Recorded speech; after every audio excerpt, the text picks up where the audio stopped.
Hey everybody, it's I think April 9th, 2018, Sunday morning, and I'm going to do a little bit of a flea market find segment here, and this is, again, still calling them flea market finds, even though we haven't really picked any flea markets in a while. This is another Facebook buy. This is a Facebook ad that I happened to cross when I was doing a keyword search for bandsaw, and came across, somebody put vertical bandsaw in the title, no brand name, misspelled vertical. Not that that would make much difference. Most people, when they're searching for one, just search bandsaw. But the interesting thing was, when I saw the photograph, I realized, and I blew up the photo so I could make sure that I could see what I thought I was seeing. It was a Walker Turner. And then I looked at the person's other ads and realized that most of this stuff was not wood shop related items. It was all metal shop related items and machinist related items. So I was like, wow, good chance that this is a Walker Turner 2-speed saw, the one that has the low range for cutting metal. Asking price was $350. I called on it and found out that it had been sold. Turns out the ad was, when I looked at the ad, I realized the ad was actually a few weeks old. Unfortunately, I hadn't seen it earlier, because she also had another ad where she just said various tools available, and from the photographs there was an optical comparator. There were a lot of machinist related items. A little clue in the photos, there was a collet rack full of collets. It had a sticker on the side, and it was like a piece of tape, and somebody had wrote sold on it. There was a 5C spin indexer, brand unknown, sold on the side of it. So she took photographs of items that had been sold and put them in her ad. So we made arrangements for me to come down and see what was left, because she had mentioned that they had a lot of grinding wheels. And I looked at some of the ones in the photo. There were large ones. I said, well, I might be interested in some smaller ones. So I was able to get down there, and I said, well, I might see something else I'm interested in. The woman I was dealing with, she was the person on point in this situation. My understanding from what she has said was this is a liquidation of her father's estate. There was a house. There was a large, fairly large outbuilding. It was a 2-car garage from the front, but it was actually completely workshop. When I got there, I went in and looked through, and I could tell from what was still left there that this was probably a really great, could have been a really great pick. Unfortunately, it had been picked pretty clean. The challenge was basically for me to find something there to pick. So went through the whole shop, dug around, tried to find something. So we went through that whole shop, and then when we finished there, I said, well, there's no inspection equipment here. So lo and behold, she says, well, there's stuff in the other garage, the other building. So we go out to the other building, and when I get in the other building, okay, there's no lights in there. She didn't want to open the garage doors, so basically I'm poking around in there with just the light coming in through the door and the flashlight on my phone. There's all tables laid out in there, and there's prices on a lot of the stuff. And I quickly realized that they've already had an on-site sale of some type. They had a yard sale, estate sale, whatever you want to call it. So if they advertised it that it's tools, you get every tool monger in the tri-state area probably showing up and went through that thing. And there was a lot of stuff left that had the prices on it, and when you looked at the prices, you realized that's why it hadn't been picked. It was either stuff that really didn't have much value at all, or it had value but they had overvalued it. Top of that, it was a metal building. While I was there, it started snowing, and it was a kind of a warm, it was melted on the roof, and it started raining inside, because it was clear there was no heat in there. The moisture had gotten to things. There was stuff in there that probably wasn't anywhere near as rusty as it was a few weeks ago. So I ended up picking around on the tables. There were some drill bits. I got like one Morse taper drill bit I'll show you. And even that wasn't a tremendous score, and I'll show you why. There was a rack of drill bits, some larger ones, like around 1-inch drill bits, but they were all step shank drill bits. I've got quite a few of those now. I asked about the drill bits, and then she looked at the light and pointed out that the wooden rack that they were in had a price on it of $90. So it was the row of drill bits for $90. We did the math real quick and realized that they basically were looking for $5 a piece on the drill bits. $5 a piece on used drill bits. High-speed steel, no carbide. Now, who's to say what was there before? Maybe all the other good drill bits were picked. I don't know. let's just jump into this. I'll show you the few items I scored, which are decent. Couple of items that are who cares, and one item that was, hey, I got a good deal. You know, initially when I saw some of the grinding wheels, they had the central arbor hole, but they didn't have the 4 holes for the screws like my grinder uses. But I thought maybe I could adapt them. And they were brand new in the box Amperex diamond grinding wheels. When I initially saw them, I said, well, I can't really use these. And she said that the guy who bought a few of those had said that he would be able to adapt them to work on his machine. And I said, oh, well, that's interesting. And I thought to myself, it wasn't really worth the effort of me trying to do that for me. But then later I asked her, I said, well, what did he end up paying for those wheels? Because I was just curious. She said he bought them for $40 a piece. And the reason why I was curious about the grinding wheel prices was because in the whole place, the only wheels left that I could find were these used ones. So I found these used ones. And initially I put them off to the side and said I might consider these, but you know, I'm not sure. This one somebody pushed a bushing into, so we're using it on something else. So I have no idea whether or not these, I mean, these look pretty spent. But I figured I'd take a chance on them if they were cheap enough. So in the end, when we were totaling up, and I wanted to make it an even $100 buy, and again, these are Amplex. I'm not sure if I said the name right before. AMPLEX wheels, Stardust. So I got these wheels for $5 a piece because they look like hell, and they might, quite frankly, just be garbage. I don't know, but that's what they are. And this is the style that my machine uses with these 4 holes. So, anyways, so $15 for those 3 wheels might be a bust. Who knows? And out of that big building where the Bridgeport that had been already sold with its tooling was sitting, so in that building there, I wasn't able to really get anything. Oh, actually, I did find on a table in that room there, I found these spanner wrenches, and I found this pair of parallels. A little oopsie there, and there. And these are just, we'll call these beater parallels. These are the ones that I, you know, maybe use them on the press or something. Actually, they're probably still usable on the mill, but So, $10 for this lot right here. If you're curious about the brand names on these wrenches, this is a G-Door, G-E-D-O-R-E, G-Door number 40. Never heard of that name. It just says G-Door standard material. And actually in here, right here, it says made in Germany. I decided to clean them up just out of curiosity. Turns out I do have a couple duplicates. These are both 1 3/4. This one is just marked with a 406. So 406, that might be a clue. That might be, I don't know, an Armstrong number or something. So if I look up 406 spanner, maybe that'll... This one I don't find any markings on, and of course this is the G-Door. But I've got some of these now, and I'm just kind of like having various sizes. These are really handy for working on old machinery. This next group of items was an accidental find. It was on a shelf littered with a bunch of trash and junk, and when I dug underneath it, I spotted a pair of vice grips, and then so I dug a little further and found another pair. And then when I was putting together the deal, I went back and grabbed this drill bit, which is the only drill bit that I found in the place that piqued my interest. So I grabbed these vice grips because whenever I see genuine brand vice grips, I like to get them if I can get them cheap, because those are the best kind in my opinion. But these are New Britons, made in the USA. So New Britain AW111s. So I think these are going to be a quality vice grip.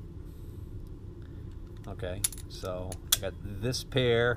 So I figured I got the drill bit for $5, and I got these 2 vice grips for $5. And these are a very small pair with the needle nose jaws, but these are genuine vice grips.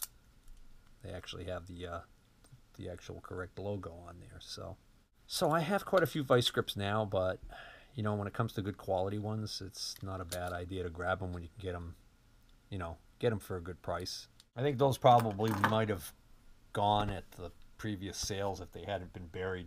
And then this drill bit, it was one of the only Morse taper drill bits that I found in the place. It was apparently, it appears to be brand new, never used. It's just a coated high-speed steel drill bit, no big deal.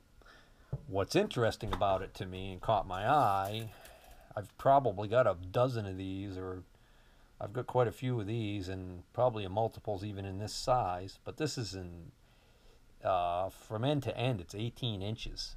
I know I don't have a lot of really long ones like this.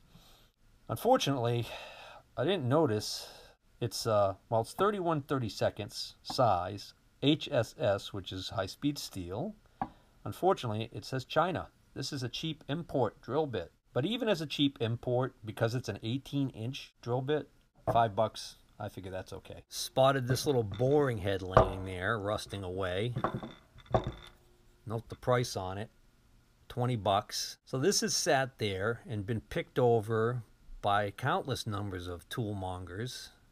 And I don't know whether or not they were firm on their prices, but I figured since it had been sitting there this long, that now maybe they'd take 10 for it, and I was right. So I got this for $10 with the rust. Well, there's two problems with this boring head. The first problem with this boring head is that it's a Morse taper by the looks of it, okay? And second problem is this is it says the Maxwell Company, Bedford O. dot, so I'm assuming maybe that's Oregon, or is it Ohio? I don't know. I haven't looked it up yet. Master, M-A-S-T-U-R, number 50. So they like misspelling master for some reason. So it's a Master number 50, made by the Maxwell Company of Bedford O. It actually probably will clean up and be serviceable. But because it's got the Morse taper on it, the only way I could really use this in my mill is if I put it in a Morse taper adapter, the type that has a straight shank on it. And since I have a small boring head that can probably do the same size as this, that will fit my mill and fit right into a collet, I'll probably end up just cleaning this up some and sending it down the road. It's not a really popular name. It's not like a Criterion or something like that. I haven't been able to really find too many examples of this online to get a good idea on pricing. And again, even the ones that I did find, they had like either brown and sharp tapers on them or straight shank. So this is going to be a bit of a different animal. This probably would have been used in a jig bore, I'm assuming. All right. So anyways, took a chance on that for $10. Going along on the table there, spotted this box, opened it up, pulled this out, took one look at it, realized A, it more than likely goes on a lathe. It's a clamp to go on the ways of a lathe. Figured it wasn't an indicator holder. Looked at the box, realized, oh, this is an original South Bend box, and it's got the actual information right on here, and it says it's a thread cutting stop. So it's a no-brainer what this is. And I got this for $10, which is a heck of a good deal, because these have sold on the bay just like this, $49.95. I had no idea at the time what the value of this thing was, but I figured since it was still sitting there, I'd make an offer of $10, and if they didn't want to take it, I'd just leave it. So I'm glad I ended up taking it. This is one of those pleasant surprises. It's got a little bit of surface rust, but I don't think this has ever been used. The fact that it's got the original box with it, and we have the exact part numbers, which I already checked, and I think this fits 13 and 14-inch lathes. That might even add a little bit more value to it. They had some drafting blueprint cabinets. I forgot how many drawers it had. It was like 3 sections, so it was probably like at least 12, maybe 15 drawers, or maybe not. I don't remember how many sections. They had 400 on that. People are buying these and putting them in kitchens and stuff and making them part of the decor. So that's what's driving the prices up on these things. So anyways, I paid $50 for the section I have because it's a middle section. So you got to kind of make a top for it and make a stand for it. or put it on a bench or something. Which I haven't gotten around to doing yet, as you can see. Just basically the top of it is open, so it's a catch-all for all of my junk. But anyways, basically they had a unit like that.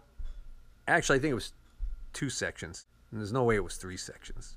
But I paid $50 for that at an estate sale. So this next item I picked up off the table, and it intrigued me initially, but I kind of felt like it was probably going to be more money than I was willing to pay for it. Being that I really didn't know what it was. It didn't help. I thought, well, it's kind of funky to me because this is clearly an eyepiece. And this almost appears to be an objective lens assembly on the end here. So it almost looks like it would be almost like a handheld scope. And the problem is, because of the magnification level this thing gives, it's almost impossible to hold this thing at the proper distance, exact distance, to keep it focused.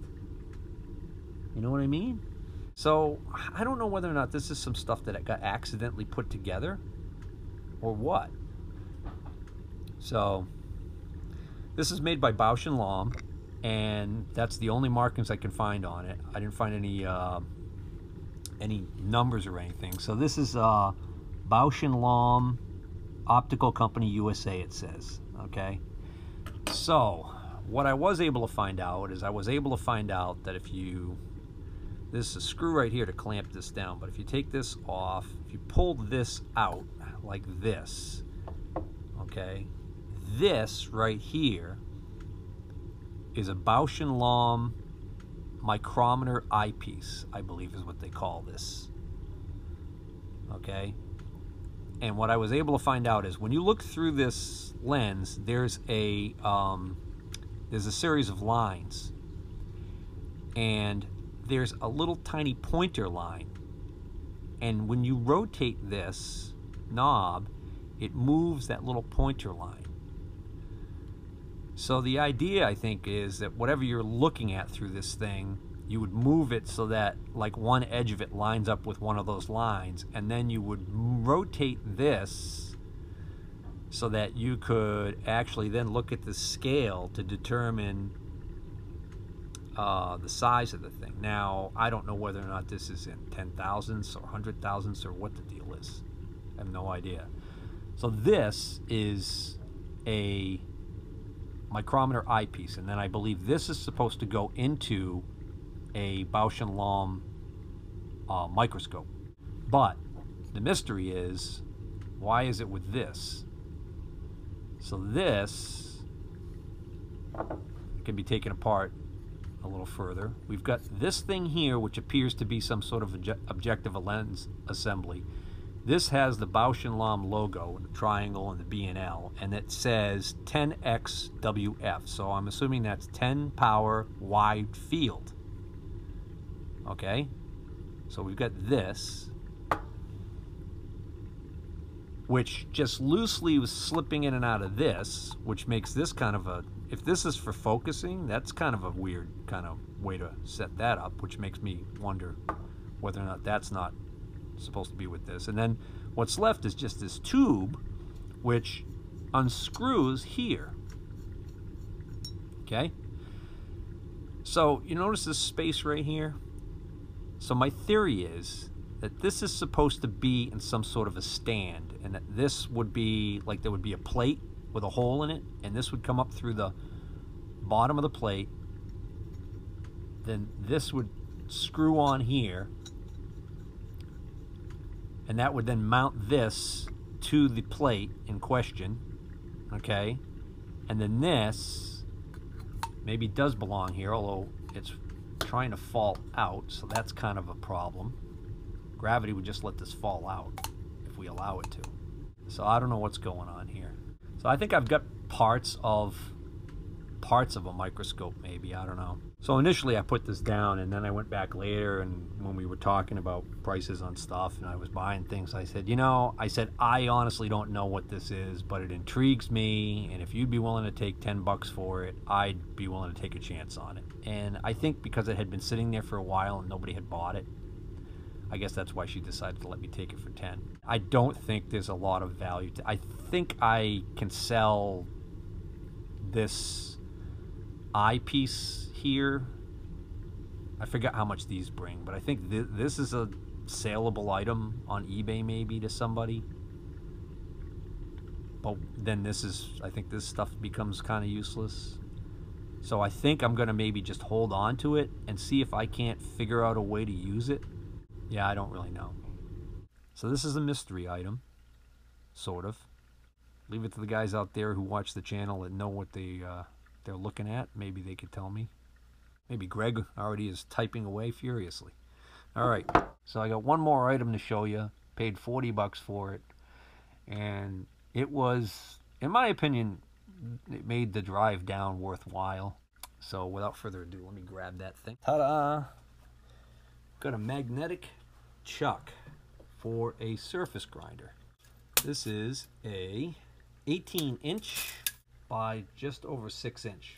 So 18 inches by just over 6 inches. Cleaned up a little spot right here just to kind of get an idea of what we're looking at. And got some surface rust under there, but there's enough dirt and grease on here that might have been actually protecting this thing. And I don't think this started out in the damp garage. I think that it had ended up there for the sale. This was in a dark corner on the shelf. I'm sure some people had seen it and just didn't pay it much mind. Maybe people had made offers on it and they felt that the offer was too low. But for whatever reason that day, they decided to let me take this for $40. Now, before we get too excited, it is not a Brown & Sharp or any of the other manufacturers that off the top of my head I can't think of that have made these in the past and we know are big money. That being said, the good news is it is not an import. And I think it needs a little attention. And the reason why I think that is because when you turn it on and off, it stays magnetized. And I think the way these work is I think that inside here there are big magnets and that there's a cam mechanism that actually causes the magnets to be moved away from the underside of these bars. And I guess maybe that's gummed up and dirty, maybe even, dare I say, rusty. The good news is we've got what appears to be just a series of screws that can be removed, and then this top piece must come right off so you can get into the inner workings and clean and lubricate as necessary, I'm assuming. So let me turn this around and show you who makes this thing. So this is a permanent magnetic chuck by Magnetool. M-A-G-N-E-T-O-O-L. Magnetool. It's patented, and this was made in Hazel Park, Michigan. The good news is I do believe this is a US made, good old USA made magnetic chuck. Bad news is this company was not well known apparently, like say Brown & Sharp. If this label said Brown & Sharp on it, we could be talking $200 or $300 magnetic chuck here. Unfortunately, this is not horrible, but not great. This is my precision magnetic chuck wrench. Fits right in there.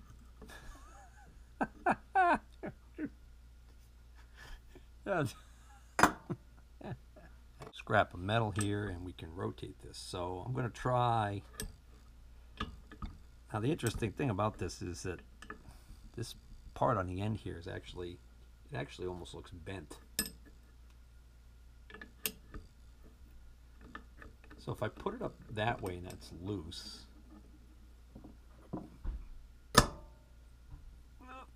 that's pretty strong. All right. Okay, so I can't get that off of there now. So at some point though, when I rotate this, this should weaken the magnetic field enough so that I can take this off. Well, that just seems to be making it stronger and stronger.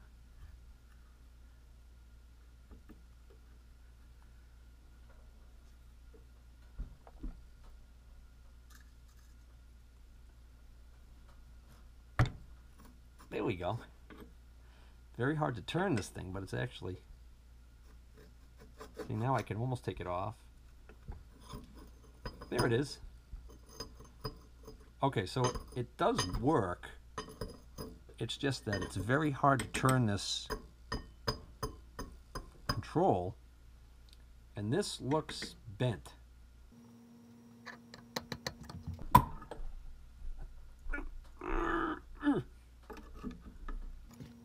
Yeah, that's back on. All right, so let me show. I'm going to change the camera angle so you can see what I'm seeing on this this cam unit. Oh yeah, well that's clearly bent. So you can really see it when I rotate it. See how that's moving?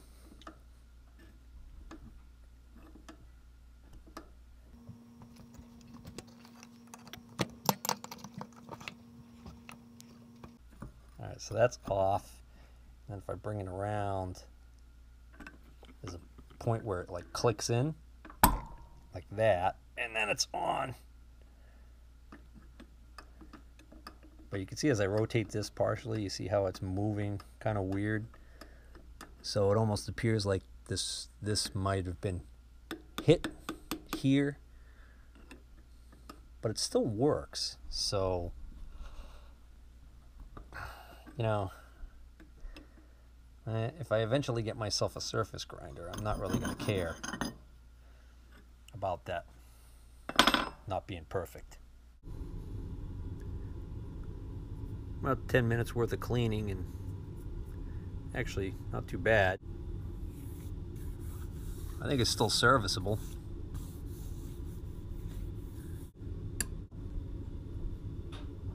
Well, yeah, about 5 minutes of work on the wire wheel, and it's cleaned up really nice.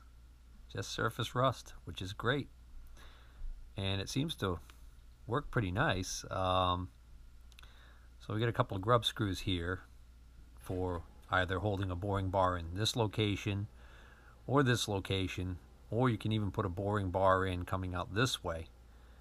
So that makes it pretty versatile as far as diameters that it can handle. I'm not quite sure the purpose of this screw, because I loosened this screw thinking that that would unlock the adjustment here, and then once I take an